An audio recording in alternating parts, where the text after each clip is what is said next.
We don't have two old men debating on national TV tonight. There are going to be fireworks, and you just got done singing praises to the living God, and all you can do is, let me ask again, how are we?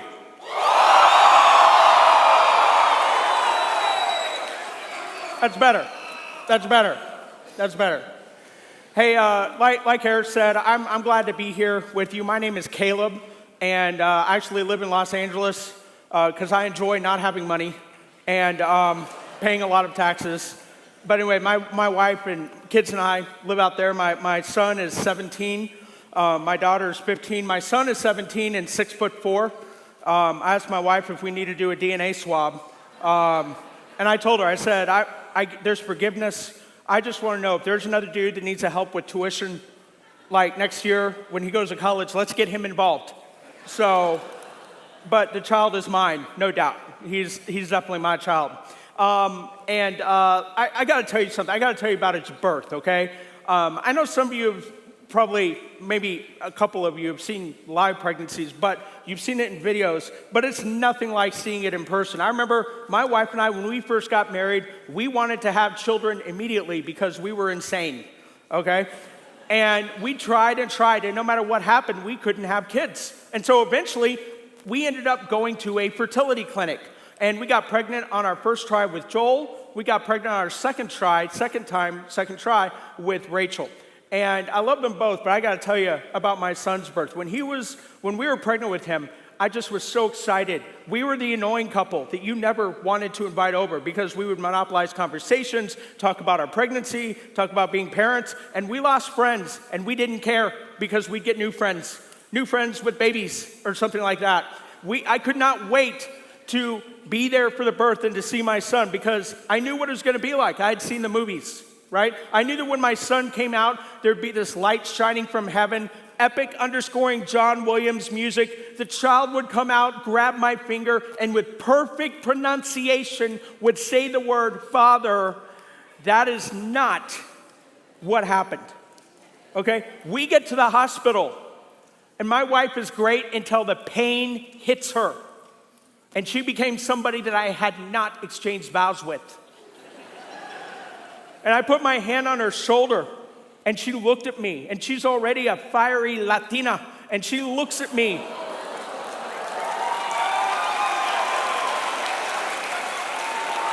Can I just tell you something, guys, okay? My wife is smoking hot. She was a kinesiology major, okay? She goes to the gym every day. She has a six-pack. I think you can tell that I enjoy Netflix a lot. And look, if you don't think, guys, that you can't marry a hot woman, do not underestimate making women laugh, being kind, and authentic.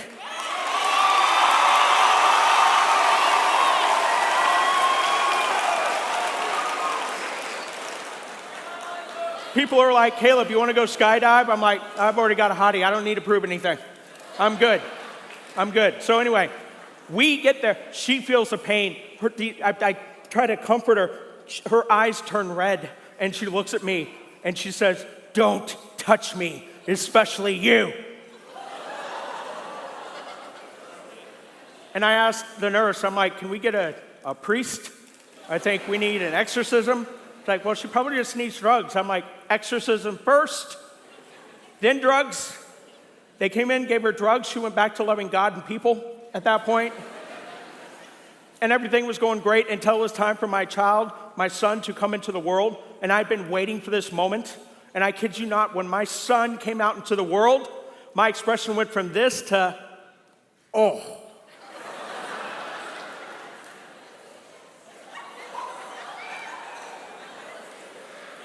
I was like, he needs to cook some more, I think. He was a color that Crayola had never invented a crayon for. His head was just like, and it wasn't even a cone head. It was like the shape, the monster in Alien. It was like this, going this way. He looked like a hammerhead shark. But he also looked like a turtle, and he smelled weird. And I thought there would be cute cooing noises. He came out like,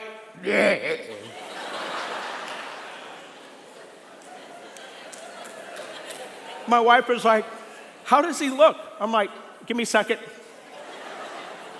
They put him in my arms, wrapped him up, and I have ADHD. Sometimes I just don't have a filter and I get in trouble a lot. Other times it's funny when I just, say whatever I think. And they asked me, what do you think? And here are my first words about my son. I said, he looks like a turtle.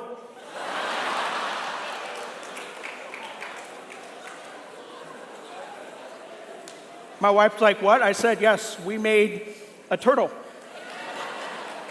I think. Something like that, but I love it a lot. And then when my daughter was born, she looked like this big, red, juicy ladybug. She's just so cute. And he was too.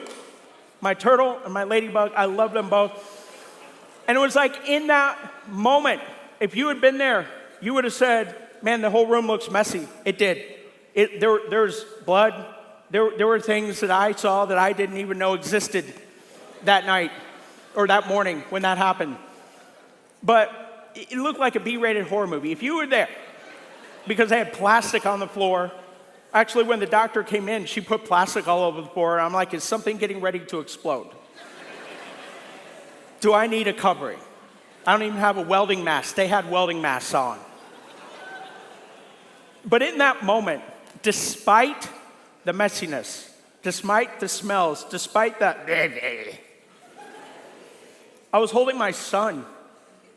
And I just loved him in that moment. I don't know how to explain it. And at this time, this child has done nothing for me. And I still feel that way. And trust me, my children, okay, they have taken money from me, okay? They have gotten me sick. They have made me worry. They have rolled their eyes, okay? Before marriage, I used to look like Zac Efron. And then I got married and had children, and now I look like this, right here. That's what happened. But in that moment, despite all of that, I still loved my child, despite the messiness, despite everything. And you need to know something. Some of you need to know this right now, today, and this is kind of what we're going to talk about. Hear me out on this. I don't care who you are. I don't care what you've done. I don't care what people think about you. It doesn't even matter. To the point I'm making, it doesn't even matter what you think about you. If you follow Jesus, the answer is it's not over. You are always accepted. I love you. God will never walk away from you. He will never do a facepalm when he sees you. You will never be too much for him. You will never, ever be alone, no matter what you do. Because here's the thing. It's been an amazing, amazing week. I mean, you've had Chad Ragsdale up here. You've had great speakers. I mean, you did have Eric on Monday, but we all have our burdens to bear. I'm just kidding. I love Eric. I knew Eric when he was in high school. How about that? And I feel old now all of a sudden. My daughter the other day asked me if I voted for Dwight Eisenhower. I said, get out of the house right now. She said, but Father, it's hot outside. Oh, maybe you'll find Dwight out there. Hear me out. It's been a great week, but we're going to deal with something tonight that some of you need to deal with. Some of you need to own this. Some of you need to have a deeper understanding of who you are. Some of you in here, you have made mistakes. And you have done things that you hope nobody ever finds out about. You have said things that very few people know about. You have done things and you hope nobody ever knows. And in some cases, people do know what you have done. And now you feel like that mistake or those mistakes define you. Others of you in here, you have had things done to you.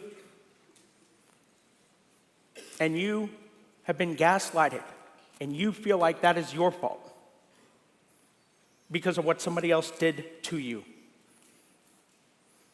And you are sitting in the toxicity of somebody else's evil choice that has impacted your life. Others of you in here, you're sitting in the toxicity of bitterness, and you can't forgive. And you're living in a mistake. And you're wondering, why is it that I feel distant from God? Or maybe you don't feel distant from God, but you keep bitterness around. Eventually, you will.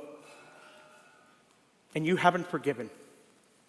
The question is not if you make a mistake, what do you do? But when you make a mistake, when you sin, when you are not perfect, when you have had this mountaintop experience like CIY and you go home and you do that thing that you promised God you would never do again. And you say those words you promised you would never say. And you find yourself slipping back into that routine. You're like, no, I promised God, but now you made the mistake. And you're like, well, what do I do now? Do your mistakes define you? And do your mistakes impact the purpose that God has in your life? To kind of help you process this, because this is very, very real, we're going to be in a couple different books of the Bible tonight. We're going to start off in a book called Luke. It's the third book of the New Testament. I'm going to bounce around a little bit, so you can just listen to me as I read, okay? In Luke 22, they're having the Last Supper. This is the night that Jesus is betrayed. And before he's betrayed, before he goes to the Garden of Gethsemane, he sits down and he has the Last Supper with his disciples. Last year, I was in Israel. Got my very first tattoo right here in the oldest tattoo parlor in the world in Jerusalem. It's owned by the same Christian family since 1300 AD. I love Jerusalem. Like, we were supposed to go back next year, but of course, you know, everything is ending over there, so hopefully the year after. But it's funny. It was my first time there, and I felt like I was at home already. And so they are outside of Jerusalem, and they are having the Last Supper here. And the Garden of Gethsemane, I remember walking around that place and just thinking about Jesus' prayers in there. And you know what's funny is I was so hot, I fell asleep too. I was like, oh, see how easy it is, Jesus? You have people walk all day and you get hot. Anyway, so they're having dinner, and Jesus is telling them, hey, something bad is getting ready to happen. You guys are going to betray me. And then he says to Simon Peter, he says, Simon, Simon, Luke 22, verse 31, Satan has asked to sift all of you as wheat, but I have prayed for you, Simon, that your faith may not fail, and that when you have turned back, strengthen your brothers. I prayed that you will not fail, but the implication that Jesus is saying is that you will. So I have prayed that when you turn back from your failure, you will have the faith to strengthen those around you. And that you will not be defined by what happened on this night. Now, I love Simon Peter. Okay, by the way, the word Simon, it means pebble. The name Peter means rock. In Matthew 16, Peter's name was changed. Jesus said, you have been called Simon, pebble, but I call you Peter. But here he calls him Simon, because Simon's like, I'm never going to betray you. And Jesus is like, you do not have awareness of who you are, Simon. You don't know who you are. You say you're not going to, but you will. You need to understand who you are. Because mature followers of Jesus understand that it's not if you make a mistake, but when you make a mistake. And hear me out on this. Nobody can sabotage you like you. I tell my kids all the time, I'm like, I don't even need Satan in my life because I have Caleb. If there was no Satan, there would still be Caleb. And that's difficult because when I look in the mirror, I'm looking at my toughest opponent, but I'm also looking at somebody that I must love. Because I'm people. Love God, love people. But Peter is probably one of the most relatable disciples because he sticks his foot in his mouth all the time. I mean, seriously. I know some of you are like John. It's like, I love John. And you read 1 John, 2 John, 3 John, Gospel of John, not Revelation. John. That's some of you. And that's great. But Peter, he's like all of us. And John is too, but he just gets it highlighted over and over again. And here's what he says in verse 33. Lord, I am ready to go out with you to prison and to death. No, you're not. Because eventually, Peter will. But not right now. Jesus answered in verse 34, I tell you, Peter, before the rooster crows today, you will deny me 3 times. And you can just see Peter saying, no, Jesus doesn't know what he's talking about. I would never do that. And some of you, you've had an incredible week, and you pray to God, and you've had accountability, and you're like, I'm never going to do that again. Let's just be honest. Some of you will. And I'm not saying this to give you license to do whatever it is that your sinful nature tells you to do. I'm telling you this because I want you to have a realistic expectation of what you are inclined to do. Because, you see, the Christian life is not defined by perfection. It is defined by consistent, regular surrender. Over and over and over and over again. And so, some of you know the story. Jesus is praying in the Garden of Gethsemane. Judas leads the guards to Jesus. Okay, they arrest him. All the disciples run away. They all hide different places. And we join Peter in just a few verses later in Luke 22, beginning with verse 4. It says that as they seized him, it says that Peter followed at a distance. Verse 55, and when some of them had a kindled fire in the middle of the courtyard, Peter sat down. A servant girl saw him and said, this is the man that was with him. Verse 57, Peter denied it. Woman, I do not know him. A little later, someone else who saw Peter said, you are one of them. You're one of the disciples. And Peter said, man, I am not. Verse 59, about an hour later, another person said, certainly this fellow was with him. He's a Galilean. And Peter replied, I don't know what you are talking about. And just as he was speaking, the rooster crowed. Verse 61, it makes the few hairs I have left stand. The Lord turned and looked straight at Peter. The rooster crows, and Jesus is in the courtyard. When that happens, Jesus looks right at him. Then Peter remembered what the Lord had said. Before the rooster crows today, you will disown me 3 times. Verse 62, and Peter ran outside and he wept bitterly. You ever felt like that before? You're like, I will never do this again. I'm not going to fall into this pattern again. I'm not going to do this.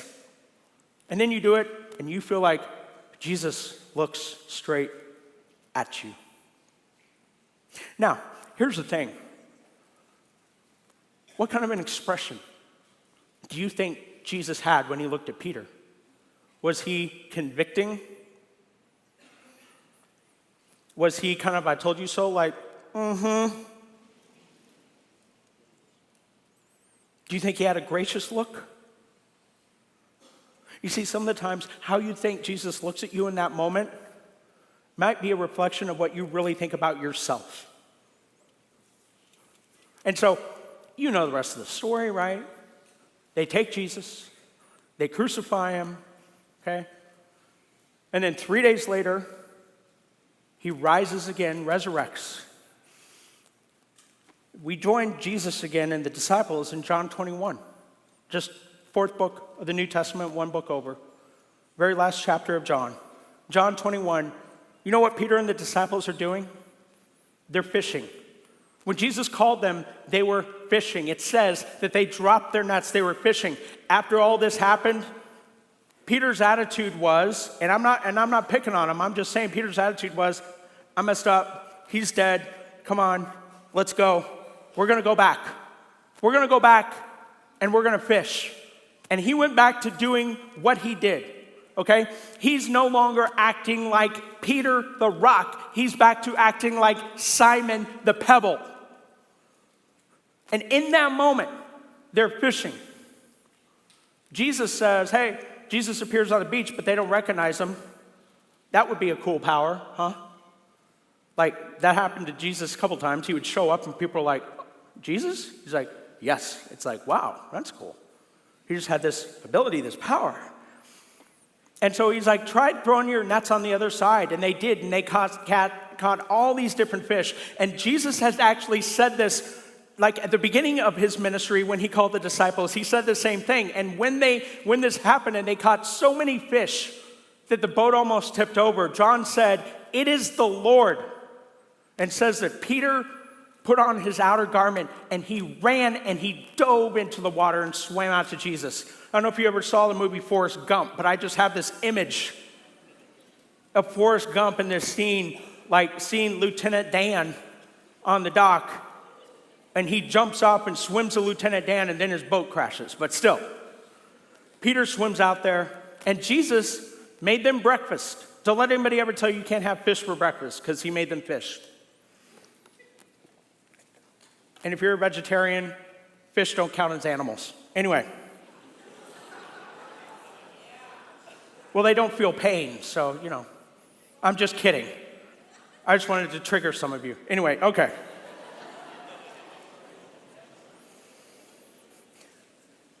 And so they're sitting around the fire. And what's really interesting is John 21. It says, when they landed, they saw burning coals there with fish on it and some bread. Okay? Another way to translate this Greek word is charcoal. It's only used twice in the New Testament. It's used here, and it's used in Luke 22 when it says that Peter was in the courtyard by the charcoal. And so what's really interesting is you're about to see that Jesus is recreating in a weird way. He's recreating the scene that happened in the courtyard, but he's doing it in a different way. And they're all eating together. And it says, John 21:15, when they had finished eating, Jesus said to Simon Peter, Simon, again, not calling him Peter, Simon, Pebble, do you love me more than these? Do you love me more than all these other guys? And the word love there is the word agape. Yes, Lord, he said, you know that I love you. And the word love right here is the Greek word phileo. So there's agape love, which is godly love. That's the most supreme type of love. And then there's phileo love, which is relational love, which is a good love, but it's not as high as agape love. And Jesus said, all right, feed my lambs. Verse 16, again, Jesus said, Simon, son of John, do you love me? He answered, yes, Lord, you know that I phileo you. Again, Jesus says, do you agape me? Yes, you know that I phileo you. You know that I love you. And Jesus said, take care of my sheep. And then verse 17, the third time, Jesus said to him, Simon, son of John, do you love me? And Peter was hurt because Jesus asked him a third time, do you love me? He said, Lord, you know all things. You know I love you. And what's interesting is that Jesus uses the word for love. Now, instead of agape, he uses the word phileo. Do you phileo me? And he says, Lord, you know that I phileo you. And so Jesus has asked Peter 3 times, do you love me? Do you love me? Do you love me? He denied Peter 3 times. Jesus has him affirm him 3 times. Do you agape me? I phileo you. Do you agape me? I phileo you. Do you phileo me? I phileo you. In other words, I think that Jesus was meeting Peter where he was. Peter understood that he was not as strong as he thought. Peter understood that he was not where, the biggest leader that he thought he was. He didn't think that he was a spiritual Rambo anymore because he has been broken. And a lot of the times, people, before God can ever really use you, God has got to let you break. He's got to let you make mistakes. He's going to let things happen to you, but he will be with you when that happens, and he will walk through the fire with you. He will walk through the floods with you. He will not let you be alone. And in that moment, I think that Peter had a realistic understanding of where he was. And I told you that he's recreating this charcoal scene where he denied him. He's recreating it in this moment. Do you love me? Do you love me? Do you love me? In other words, he's redeeming it. Hear me out on this. Despite our mistakes, God doesn't take the call that he's put on our lives away. It is not over. Despite whatever mistakes you make in life, despite the mistakes you make after you become a Christian, despite the mistakes that you make, you still have the call on your life. He is still with you. It is not over. Because every time you are real with yourself and you are authentic and you confess to God, the answer is always, I forgive you, I love you, it's over. Scripture says, as far as the east is from the west, that is how far I've removed your sin from you. Hear me out on this. Some of you have made mistakes already. You've done things, you've said things. Some of you, you know when you go home, you're on a high, but you feel this urge. When you get home, you will feel it.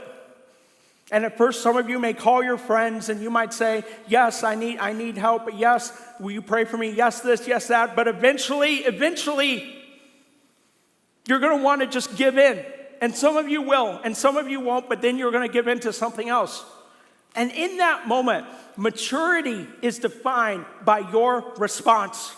Are you going to be like what Peter did when he first denied Jesus 3 times? It says that he ran away.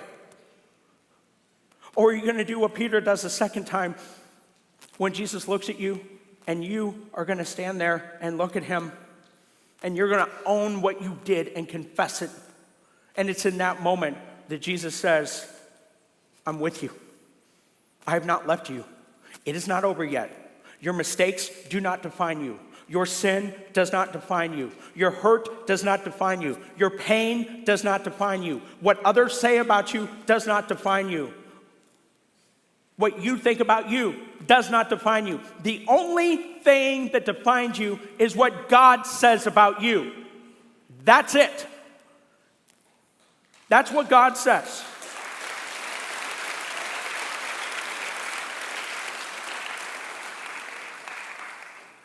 You know, I became a Christian when I was 16. And before I was 16, I hated Christians because I was raised by 2 lesbians and a gay man. My whole childhood, I was raised by 3 LGBTQ plus parents. And my parents were activists, and I grew up going to pride parades and clubs and bars and campouts and hangouts and house parties and all this kind of stuff. And by the time I got to be 16, I hated Christians, and I joined a Bible study to learn how to disprove Jesus, and that turned out real well, as you can tell. It was a great plan.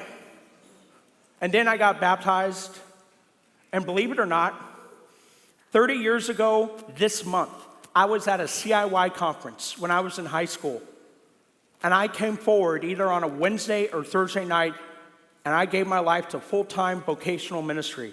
30 years ago this month at a CIY.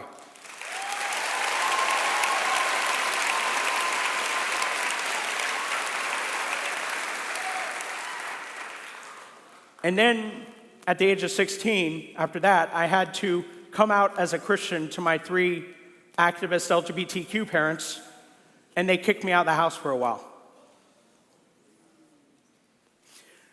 And then I went to Bible college in the Mecca of Christianity, Joplin, Missouri.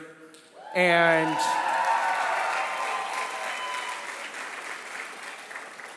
when I was there, I preached at all these churches. I preached at this one church for 18 months, people. 18 months I preached at this church. And I think statistically, we were the largest church in the entire world. It was a town of 50 people, 25 of them attended our church. Boom, statistics. Data deserves a seat at the table, right there. Half our town was won for Christ. They were all old, too. There were no children. It was like a Nightmare on Elm Street type setting. There's nothing. It was just a bunch of adults. And when one of them died, I'm like, well, go share the gospel, get another one in. Let's keep the numbers up, okay? And so for 18 months, I preached at this church. And after preaching at this church for 18 months, my mom came to church with me. She showed up. It was great. She didn't come back the next weekend, next Sunday with me because I guess the sermon wasn't good. I don't know. She just said, oh, I'm busy. I'm like, I don't blame you. But anyway, so I show up, and there are two elders waiting for me on the doorstep. And they said, Caleb, we want to talk to you. They said, if you ever want to preach here again, don't you bring somebody like your mom again. We don't like those people. And I said, well, that's ironic because I don't like you.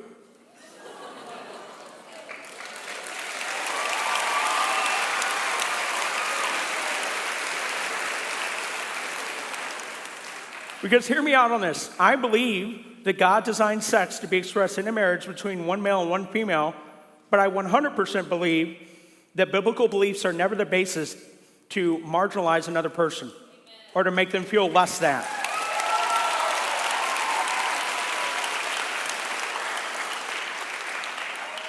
And so I looked at the two elders and I said, well, I quit right now, so peace. I'm going to go to McDonald's. And so I'm walking down the stairs. They're like, no, we need a sermon. I said, oh, you don't want that. They're like, no, we need a sermon. We really need a sermon today. And I'm like, well, you're going to get one. And when I was growing up, there's a singer named Bon Jovi who had this song called, okay, look at that. Wow. Old souls there. Anyway, I think they got some of his songs in Cobra Kai. But he had this one song called Blaze of Glory, that if you're going to go out, it's going to be memorable. So I went in there and I had, ripped up my sermon. It was on fasting. Who cares about fasting? And I got up there and I preached a sermon on grace and truth and compassion and conviction. I walked out. I said, God, if you ever give me the chance to be part of a church, I want a church that is filled with messy, broken people who have made mistakes, who are making mistakes, who are cutting, who are using, who have mental health problems, financial problems, who have been married a million times, people who are questioning their sexuality, people, all this. Because people, that is what the church is. The church is a beautiful mosaic of messy, broken lives that God unites together to glorify himself. He is most glorified in our surrender.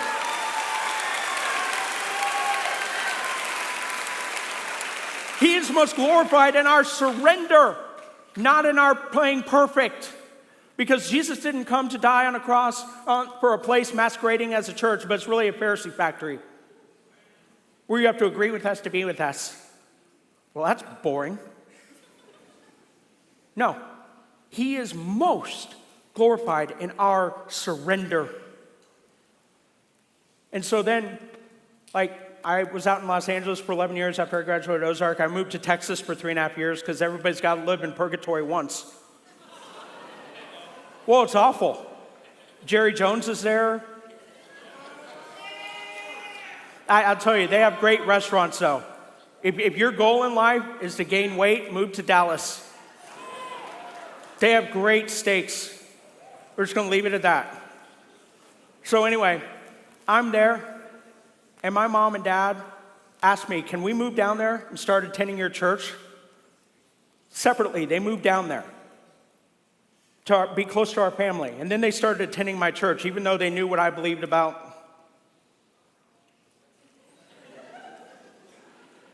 that. And the people there treated them better than I did. Do you know how annoying it is when people treat your parents better than you do? I'm like, I said be nice, not kind. Making me look bad. No, I'm just kidding. As a matter of fact, these people, this church in Dallas treated them so well that probably in 2013, 2 or 3 weeks before we moved back, my mom and dad at the ages of 69, 70 gave their lives to Jesus.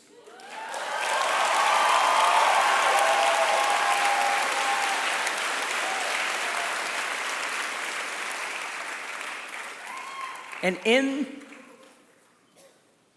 the last 2 years, both my parents have gone to be with the Lord. I remember last February, I got the call about my mom, and she had passed away.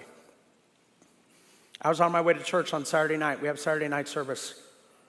And it was very surreal, and I didn't know what to do, so I just did what I normally did. I went to work, and I prayed, and I walked into service, and as I walked into service at the beginning of the service, everybody was praising.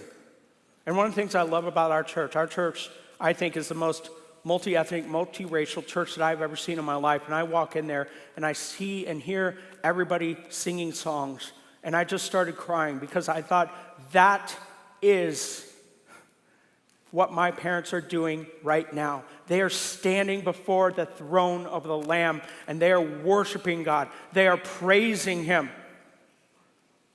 Why? Because a bunch of people in Dallas, Texas, loved my parents. They put aside politics. They put aside Western politics. They put aside their presuppositions. They put aside their ideologies. They put aside their disagreements. They saw past the mistakes that my parents had made over and over and over again. And they said, we love you. We love you. We love you. We're going to treat you like human beings. It's incredible what happens when you decide not to define people by their mistakes. It's incredible what happens when you don't define yourself by your mistakes and you have the faith to do what Jesus said. I prayed for you that when you make a mistake, you will turn and strengthen your brothers. Jesus is looking at you right now. I'm going to close with this. I love this. Proverbs, one of my favorite verses in the Bible. Proverbs 24:16. A lot of people don't know about this one because they don't read Proverbs enough, but I love this one. Proverbs 24:16. For though the righteous fall 7 times, they rise again. Proverbs 24:16. For though the righteous fall, they rise again. You have not lost your purpose. Your purpose is to glorify God, enjoy Him forever, and to tell people about Jesus. And to help the world understand Jesus. And there are some of you in here. Eric is going to come out after I pray, and he's going to talk to you. There are some of you in here. God has put a call to go into full-time vocational ministry. Some of you are running from it. Some of you think you're disqualified because of your mistakes or what you struggle with. But you are not. That is a lie from the pit of hell. You are not your mistakes. Some of you, you have not given your life to Christ yet, but you feel that pull, but you're like, but you don't know what I've done. I don't know what you've done. You don't know what I've done. You don't know what they've done. Here's what I do know. God knows, and He says, I still love you. You are not defined by what you have done. You are defined by what Christ has done for you.